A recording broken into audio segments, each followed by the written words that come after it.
මේ සොබාදාමේ තවත් අසිරිමත් ස්ථානයක්. බෙන්තොට පාලම.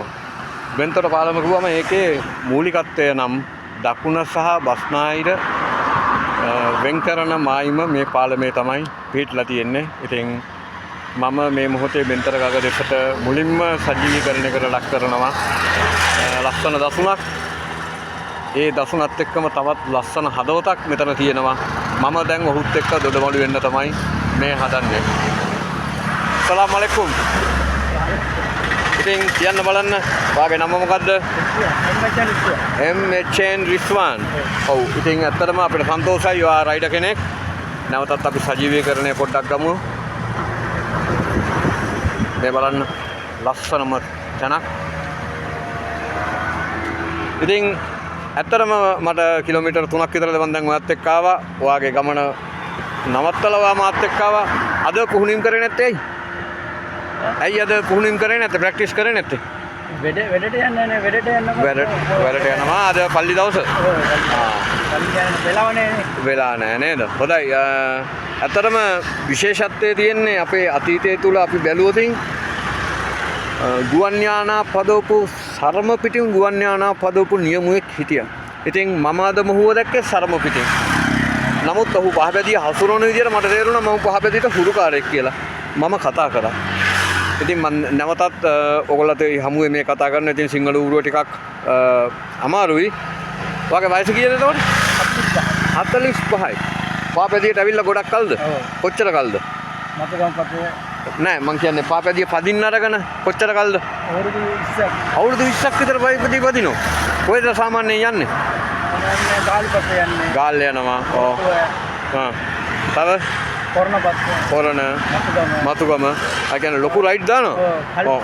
කල්තර යනවා මතුගම පාරේ යන්නේ. මතුගම පාරේ ගිහිල්ලා යනවා. ඒ කියන්නේ හොඳ ෆිට් එකේ ඉන්නවා. ඔව් ඇත්තටම සන්තෝෂයි මේ තව ගොඩක් කට්ටිය ඉන්නවද? ඔය වගේ පදින?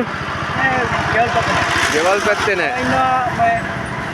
බේරුවට ආයෙත් සරත් අයියා අපි දන්නවා. ඒ වගේම අතන කසුන්ලෑ තාත්තා අලුත්ගම සයිකලින් ක්ලබ් එකේ. ඉතින් ඇත්තටම පාපැදියට ಜಾති ભેදයක් නෑ. පාපැදියට ආගම් ભેදයක් නෑ. ඉතින් ඒක තමයි මේ අපේ ආදරණීය රිස්වාන් හමුවීමේ මූලිකම දේ. අපිට සන්තෝෂයි. අපිට අවශ්‍ය පාපැදිය ප්‍රචලිත කිරීම පමණයි. ඉතින් පාපැදිය නැගලා මෙයා මෙයාගේ කාර්යයන් වලට යනවා. මෙයා අනිත් දවස්වල පුහුණුවීම් කරනවා. ඉතින් අද සිකුරාදා දවසක් නිසාත් වැඩට යා යුතු නිසාත් ඒ හැම කටයුත්තක්ම ඉරබිලා තියෙන නිසා අද ඔහු පාපැදිය පුහුණුවීම් කළා නැහැ. තා මොනවද කියන්න තියෙන්නේ බයික් එක ගැන? බයිසිකලය ගැන මොනවද කියන්න තියෙන්නේ?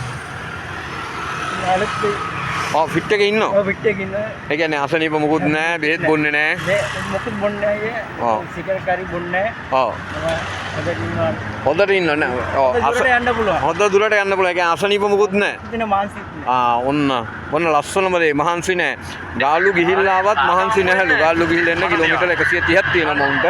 ඉතින් බලන්න මේ චරිතය ඔයගොල්ලෝ අඳුරනවද කියලා. මතුගමට ගියත් මතුගමට ගිහිල්ලා හොරණ පාරෙන් කළුතර හරහා නැවත මෙතෙන්ට නවලු ඒනකන් තේ එකක්වත් බොන්නේ නැතුව එක පිම්මට යන්නේ. ඉතින් හොඳ සවිශක්තිමත්ව ඉන්නවා. පුංචි යකක් පෙනුනට අවුරුදු 45ක් වෙච්ච අපේ ආදරණීය ක්‍රීඩකයෙක්. ඉතින් පාපැදිට ආදරය කරන රේස් නොපැද්දට තරගවලට සහභාගී වෙනවද? තරගවලට සහභාගී වෙනවා. ඔව්. ඉතින් හොඳයි. එහෙමනම් ඔයාලට ගොඩක් ස්තුතියි මේ වෙලාවේ හමුවීම සහ කතා කිරීම ගැන. මේ බෙන්තර පාලම. ඉතින් බෙන්තර පාලම උඩ නැවතවරක් මේ සජීවීකරණය කරනවා. මේක විශේෂ වූ ස්ථානයක්. ඒ වගේම මේ සොබහදාමේ අසිරිමත් දායාදයන් තවත් මොනවට කියනවාද මේ දේවල් මේ අපේ රට මේ සුන්දර රට රැකගත යුතු නොවේද? එමනම් ගොඩාක් ස්තුතියි.